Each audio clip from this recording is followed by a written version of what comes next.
อันนี้เป็นกลุ่มไพ่วันกลางปล่อยเมื่อวันออกว่าผ้านะโอ้โหตัวหมักจังมันอลังการมากประทัดแบบเต็มเลยอลังการเต้ค่ะโอ้อันนี้เป็นโคตานตึงเหนือแล้วก็หมักจังสวยโอ้โห my god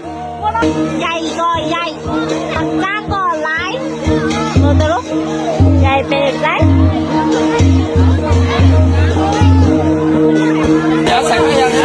อันนี้นี่คือแบบนี่ปล่อยกลุ่มไฟเนาะอยากให้ถ่ายชนนี่สักเดียวนี่ปล่อยกลุ่มไฟมันกลางเงากลุ่มไฟโลกลุ่มไฟมันกลางเนาะเต้นใหญ่เบสไซปีนี้นี่ใหญ่เลยปีที่แล้ว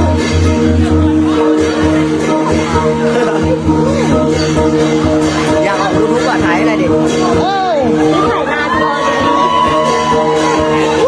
ใหญ่สะใจจริงๆเฮ้ยนี่ตันสายออกเหมือนไหนเนี่ยจันนะจันเนี่ยปล่อยมันกลางมา